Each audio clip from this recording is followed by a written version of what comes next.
Hi guys, Krishnamma movie ఎలా ఉంది మన రివ్యూలో మాట్లాడదాం. సత్యదేవ్ యాక్షన్ సీన్స్ వర్కౌట్ అయిందా, ఆకట్టుకున్నదా? సినిమా రిలీజ్ కంటే ముందే ఒక యాక్షన్ ఫోటో అయితే బయటకు వచ్చింది. స్టిల్ దాన్ని చూసిన తర్వాత అంచనాలు పెరిగిపోయినాయి. రెడ్ చొక్కా వేసుకొని కత్తి పట్టుకొని ఒకసారి పరిగెత్తుంటే అంచనాలను అందుకున్నదా లేదా మన రివ్యూలో మాట్లాడదాం. ఈ సినిమా చూసిన తర్వాత పక్కా యాక్షన్ రివెంజ్ డ్రామా. వాళ్ళకు జరిగిన అన్యాయాన్ని తర్వాత ఎలా రివెంజ్ తీర్చుకున్నారన్నది కథ పాయింట్. 2003 నుంచి 2015 వరకు జరిగిన సంఘటనల ఆధారంగా తెరకెక్కించిండు డైరెక్టరు.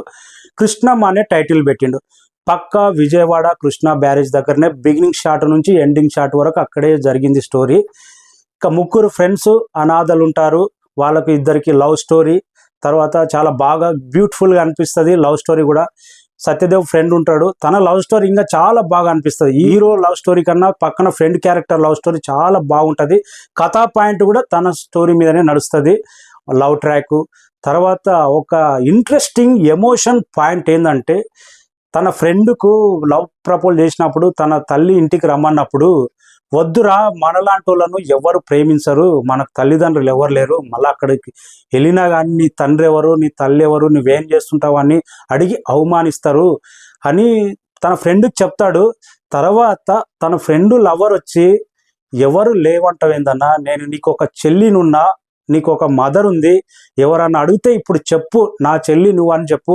అక్కడ ఎమోషన్ మాత్రం బలంగా కనెక్ట్ అవుతుంది. సినిమా చూసి బయటకు వస్తుంటే ఆ షాటే గుర్తొస్తుంది. ఎమోషన్ గూస్ బంప్స్ వస్తాయి. ఆ షాట్కు మాత్రం చాలా బాగా అనిపిస్తుంది. డైరెక్టర్ బాగా డీల్ చేశాడు. ఇంకా ఫస్ట్ హాఫ్ మొత్తం వీళ్ళ గంజాయి దొంగతనం, తర్వాత వీళ్ళ లవ్ ట్రాక్, కామెడీ కొంచెం వరకు ఆకట్టుకున్నది. వీళ్ళు ఏం చేస్తారు, ఎలా బ్రతకాలి, వీళ్ళ ఇద్దరు లవ్ స్టోరీ. తర్వాత కొంతవరకు ఫస్ట్ హాఫ్ కొద్దిగా బోరు, కొద్దిగా ఎమోషన్ పర్వాలేదు అనిపించింది. ఇంటర్వెల్కి ముందు ఒక ట్విస్ట్ ఉంటుంది. అదే మనకు కొన్ని కావాల్సినప్పుడు ఎంత నేరమైన చేపిస్తుంది. వీళ్ళకు కొద్దిగా అవసరాన్ని బట్టి గంజాయి వ్యాపారానికి వెళ్ళిన తర్వాత అక్కడ ఏం జరిగింది, ఎలా ట్విస్ట్ ఉంది, వాళ్ళు పోలీస్ స్టేషన్లో ఎందుకు ఇరుక్కున్నారు, తన ఎందుకోసం ఆ గంజాయి వ్యాపారం చేశారనేదే సెకండ్ హాఫ్లో రివీల్ ఉంటుంది. వీళ్ళను తెలియని కేసులో పోలీస్ డిపార్ట్మెంట్ కానీ లాయర్లు కానీ నిజంగా నిజ జీవితంలో కూడా అమాయకులు వీని ఇంకా ఎవడు లేడు, వీడు ఏ కేసులో అయినా ఇరికించవచ్చు అని డిసైడ్ అవుతారేమో.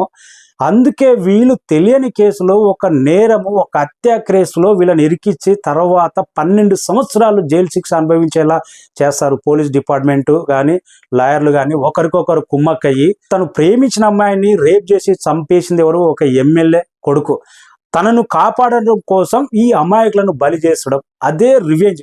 వీళ్ళు 12 సంవత్సరాలు జైల్లో మొగ్గిన తర్వాత వచ్చి రివెంజ్ ఎలా తీర్చుకున్నారు, ఆ పగ ఎలా తీర్చుకున్నారు అనేది కాన్సెప్ట్.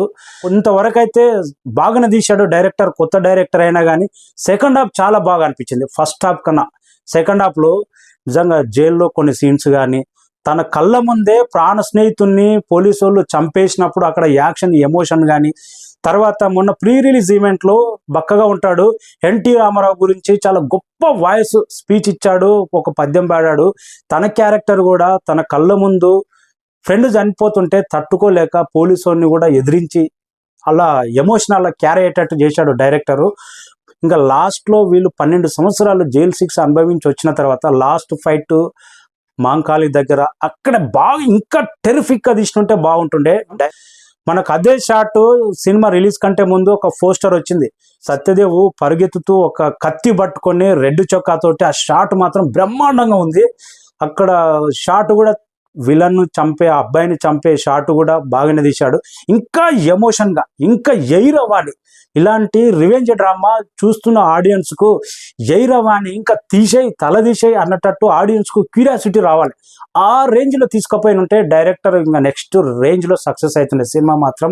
ఇది మాత్రం రివెంజ్ డ్రామాగా సెకండ్ హాఫ్లో చాలా బాగా ఆకట్టుకున్నది. తను ప్రేమించిన అమ్మాయి మదర్ చనిపోవడం, తను చనిపోవడం, తన ఫ్రెండ్ చనిపోవడం, తర్వాత లాస్ట్కు నేను బ్రతికింది నా పగ కోసమే, నేను బ్రతకాల్సింది నా పగ కోసమే, నా ఫ్రెండ్ చనిపోయిన తర్వాత నేను కూడా బ్రతకను అని ఇద్దరు లాస్ట్ షాట్ కూడా కృష్ణమ్మ నదిలో పడి చనిపోవడం లాస్ట్ అక్కడికే ముగుస్తుంది. పక్కా యాక్షన్ రివెంజ్ డ్రామా. ఫ్రెండ్షిప్ కోసం ముగ్గురు అనాథల ఫ్రెండ్షిప్, ఒకరి కోసం ఒకరు ప్రాణాలు తీసుకున్నారు అన్నదే కాన్సెప్ట్.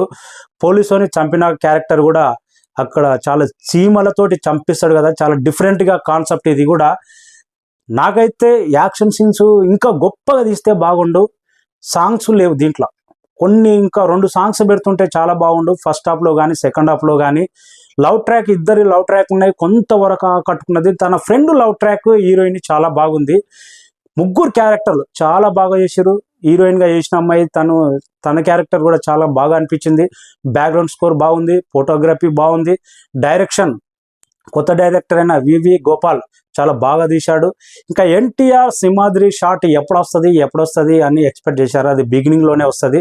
సినిమా స్టార్ట్ అయిన తర్వాత థియేటర్ దగ్గర 2003 నుంచి 2015 వరకు జరిగిన డ్రామా కాబట్టి 2003లోనే విజయవాడలో ఒక థియేటర్ దగ్గర సింహాద్రి ఆడుతుంటే హౌస్ఫుల్ టికెట్లు అవుతే కొందరు పోకిరీలు ఉంటారు కదా, హీరోయిన్ని ఏడిపియడం, తర్వాత అక్కడ ఫైట్ సీన్ జరగడం, అదే షాట్ మనకి. ఇంకా అది లాస్ట్లో వచ్చినట్టే ఇంకా డిఫరెంట్గా తీసుకుంటే బాగా అనిపించింది.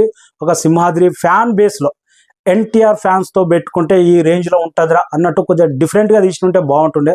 కొద్దిగా యావరేజ్గా అనిపించింది ఆ షాట్ కూడా. సినిమా మొత్తం కొంచెం ఎమోషన్, కొంచెం యాక్షన్. నాకైతే సినిమా ఎక్కడ డిసప్పాయింట్ చేయలేదు, పర్వాలేదు, బాగానే ఉంది అనిపించింది. Action revenge drama. Thank you so much.